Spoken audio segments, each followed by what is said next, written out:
આધાર કાર્ડના નામમાં સુધારા વધારા સામે ભાજપના કારોબારી અધ્યક્ષ રાજેશ રાઠવા મેદાને રાજેશભાઈ રાઠવાને સમસ્યાની રજૂઆત મળતા તાલુકા પંચાયત ખાતે ચાલતું આધાર કાર્ડ સેન્ટર પર હોબાળો કર્યો। તાલુકા પંચાયતના કારોબારી અધ્યક્ષે અધિકારીઓ અને નેતાઓ સામે સવાલો કર્યા અને આધાર કાર્ડ માટે વિદ્યાર્થીઓને લોકોને પડતી મુશ્કેલીઓને ધ્યાનમાં રાખીને સિસ્ટમ સામે સવાલો કર્યા। અહીંયા મેં બધી જ કચેરીમાં હમણાં પડ્યો એક ફોર્મ ભરવાના 20 રૂપિયા બહાર લે છે એને પછી એ પાછો અપડેટ કરવા માટે પાછા 100 રૂપિયા અંદર ઓફિસમાં અંદર લે છે બરાબર। તો આ આધાર કાર્ડ માટે આધાર કાર્ડ સિસ્ટમ જે અપડેટ માટે લાયા છે એના માટે છોકરા છોકરીઓનો અભ્યાસ બગડે એની સાથે સાથે એના વાલીઓથી 10 થી 15 દિવસ માટે અહીંયા જે એની સાથે આવે છે રોજ બિચારા સવારે 5 વાગ્યાથી આવીને સાંજ સુધી આવે છે પણ એનું કામ હજી કોઈ થતું નથી। પાડાથી આપના ધારાસભ્ય ચૈતર વસાવા પર ફરી ફરિયાદ નોંધાઈ છે। ચૈતર વસાવા સહિત 13 લોકો પર એફઆઈઆર કરવામાં આવી છે। ખુદ ધારાસભ્ય ચૈતર વસાવાએ એક વિડીયો જાહેર કરીને આ દાવો કર્યો અને આ મામલે રોષ ઠાલવ્યો। પોલીસની મંજૂરી વગર 3 ડિસેમ્બરે યોજેલી પદયાત્રાને લઈને આ ફરિયાદ નોંધાઈ છે। રાજપારડીના પોલીસ ઇન્સ્પેક્ટર સુખમ ગોહિલે પોતે અરજદાર બનીને 13 લોકો પર ગુનો દાખલ કર્યો હોવાનો ચૈતર વસાવાએ દાવો કર્યો। સાથે જ આ પોલીસ તંત્ર સામે આક્ષેપ કર્યા। પીઆઈ ગોહિલે ખોટી રીતે ફરિયાદ કરી હોવાનો ચૈતર વસાવાનો આક્ષેપ। પીઆઈ ગોહિલ દ્વારા જે અમારા પર ખોટી એફઆઈઆર કરવામાં આવી છે ત્યારે એ પીઆઈ ગોહિલ અને એમના એસપીને હું કહેવા માંગુ છું તમારા પોલીસ અધિકારીઓ હપ્તા ઉઘરાવતા હોય એવા 35 વિડીયો મારી પાસે છે એ હાલના તબક્કે જ હું તમને આપું છું। તમે એ લોકો પર કાર્યવાહી કરો અને તમે જે અમારા પર ખોટી એફઆઈઆર કરીને અમારો અવાજ દબાવવાની વાત કરી છે આ અવાજ સંવિધાનનો અવાજ છે, આદિવાસીનો અવાજ છે, આ અવાજ ભરૂચની જનતાનો અવાજ છે। એ તમારા જેવા અધિકારીઓથી દબાવવાનો નથી। તમારી જેલો મોટી કરી દેજો। અમે ટૂંક સમયમાં તમારી જેલ ભરો આંદોલન કરવા માટે આવી રહ્યા છે। તો અમદાવાદના ઈસનપુરમાં ચોંકાવનારી ઘટના બની છે। દવાના ઓવરડોઝથી યુવકનું મોત નિપજતા ખળભળાટ મચી ગયો છે। ઈસનપુરમાં નશાકારક દવાના ઓવરડોઝથી મોત થયું। મિત્રએ મૃતકને નશા માટે આપ્યું હતું ઇન્જેક્શન। તો ઘોડાસર ગામમાં લેક ગાર્ડનમાં યુવકને અપાયું હતું ઇન્જેક્શન। તેના મિત્ર અને હોસ્પિટલમાં કમ્પાઉન્ડર તરીકે કામ કરતા યુવકે આપ્યું હતું ઇન્જેક્શન। હોસ્પિટલમાં દર્દીના ઓપરેશન માટે વપરાતા ઇન્જેક્શનનો ઉપયોગ નશા માટે કરતા હતા। તો યુવકો ઇન્જેક્શનમાં ઓવરડોઝ થઈ જતા યુવકની તબિયત લથડી હતી। હોસ્પિટલ લઈ જતા તબીબોએ યુવકને મૃત જાહેર કર્યો। તો બીજી તરફ પોલીસે ઇન્જેક્શન આપનારા જયદીપ સુથારની ધરપકડ કરીને વધુ તપાસ હાથ ધરી। इंजेक्शन मार्फते એને એક સિરિંજથી ઇન્જેક્શન આપેલું જેને કારણે એ બેભાન થઈ ગયેલો અને ત્યારબાદ આ સારવાર દરમિયાન મૃત્યુ થયેલું। ઘરનાને જાણ કરતા ઘરના બધા અહીંયા આવેલા ત્યારબાદ જે જયદીપ સુથાર છે એને પણ રાજસ્થાનથી રાઉન્ડ અપ કરવામાં આવેલ છે। પ્રાથમિક પૂછપરછમાં જયદીપ સુથાર દ્વારા એવું જણાવવામાં આવેલ છે કે મેડાઝોલમ નામનું ઇન્જેક્શન છે અને એ શસ્ત્રક્રિયા અને અમુક ઊંઘ પેદા કરવા તેમજ सुस्ती लावा माटे आपवामां आवतुं होवानुं प्राथमिक तपासमां जाणवा मळे छे। पता है पर ये मेरे को पूरा विश्वास है कि उसने कई लोगों को वो रोज ड्रग्स देता है, इंजेक्शन देता है। जयदीप का काम ही ये है यहाँ पे नारोल में। कौन सी हॉस्पिटल में वो काम करता है जयदीप? वो कोई मान सरो कुछ ऐसा हॉस्पिटल है यहाँ पे, वो नाम तो मेरे को पूरा आइडिया पता नहीं है, लेकिन कोई हॉस्पिटल अहमदाबाद में कोई हॉस्पिटल है जहाँ पे वो। તો અમદાવાદના એએમસીના જીમ સ્વિમિંગ પુલમાં ખોટો પ્રવેશ નહીં લઈ શકાય। બિનઅધિકૃત લોકોનો પ્રવેશ રોકવા એએમસી કડક થઈ છે। અનધિકૃત વ્યક્તિના પ્રવેશ અટકાવવા પ્રયાસ ફેસ રેકગ્નિશન સિસ્ટમનો કરાશે ઉપયોગ।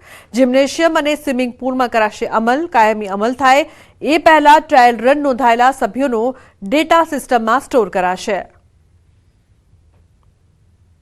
મ્યુનિસિપલ કોર્પોરેશન સંચાલિત જેટલા પણ જે કહી શકાય કે જિમ્નેશિયમ છે અને સાથે જ જે સ્વિમિંગ પુલ છે એ સ્વિમિંગ પુલમાં અતિ આધુનિક ટેકનોલોજીનો ઉપયોગ કરવામાં આવશે કે જે લોકો પ્રવેશ કરતા હોય છે તે અન્ય વ્યક્તિઓ પ્રવેશ ના કરે, મેમ્બરો જ પ્રવેશ કરે તેના માટે આખી એક સિસ્ટમ ઊભી કરવામાં આવે છે। જોઈ શકાય છે કે ફેસ રીડિંગ ફેસના માધ્યમથી આપનું જે નામ હશે એ ક્લિક થશે ત્યારબાદ જ એનો જે ગેટ છે હું જે ઊભો છું મારું એ ફેસ રીડિંગ થશે।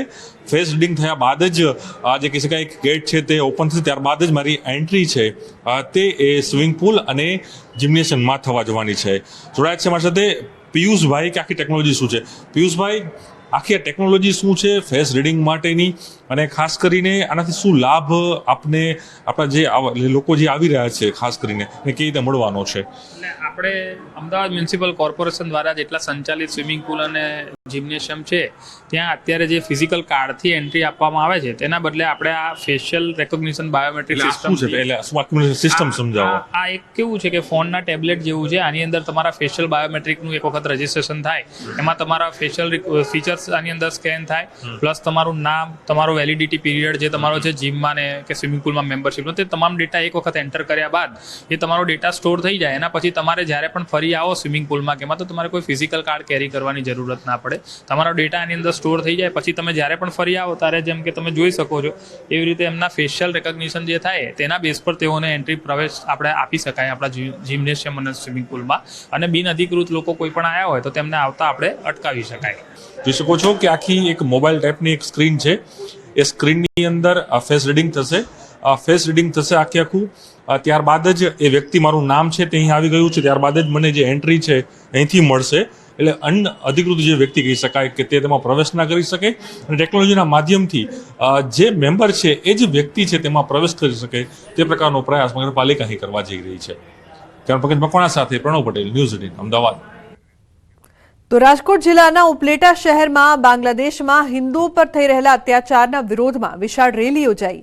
વિવિધ બેનર્સ સાથે હિન્દુઓએ સૂત્રોચ્ચાર કર્યા, મામલતદારને આવેદનપત્ર આપ્યું.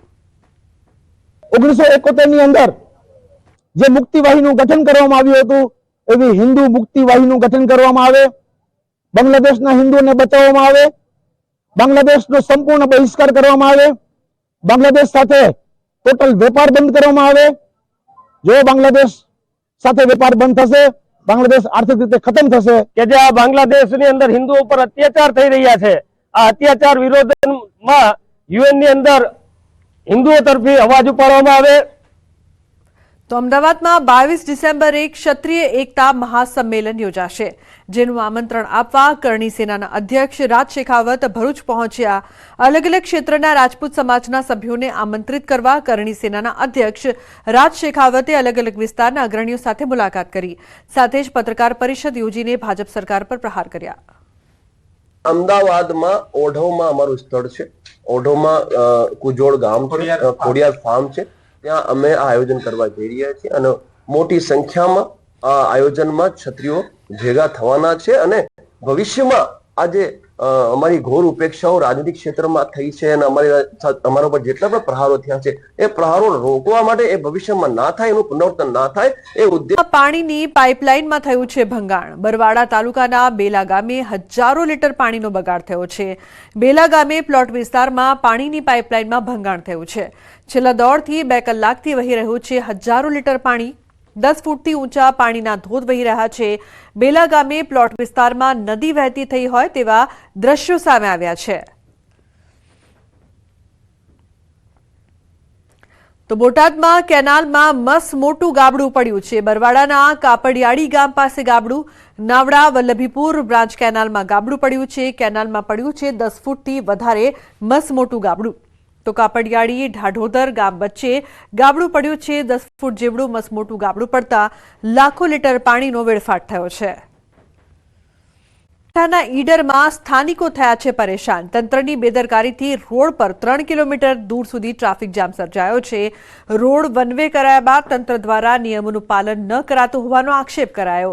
રોડ પર ડાયવર્ઝન આપ્યું, જો કે રિફ્લેક્ટરનો અભાવ હોવાને કારણે લોકોને પરેશાની થઈ રહી છે. રોડ પરથી પસાર થતા વાહન ચાલકો સહિત રાહદારીઓમાં તંત્ર સામે રોષ છે. તો સ્ટેટ હાઈવે ઓથોરિટી સહિત પોલીસ વિભાગ સામે ટ્રાફિકને પગલે ઉઠ્યા સવાલો. તારું થઈ ગઈ છે, તેમ છતાં પણ તંત્ર આના પર ધ્યાન આપતું નથી. જો આ રીતનું કામ ચાલુ કરવું હોય તેની વૈકલ્પિક વ્યવસ્થા કરી આપવી પડે. પહેલાંથી તો ઈડનની પ્રજા ટ્રાફિકમાં એક તો પહેલાંથી પીસાઈ રહી છે અને અત્યારે ડબલ પીસાય છે. અત્યારે હું વાત કરું તો બાઇક લઈને નીકળવું બી લોકોને ભારે પડી ગયું છે. બાઇક લઈને લોકો બસ સ્ટેન્ડ સુધી નથી આવી શકતા.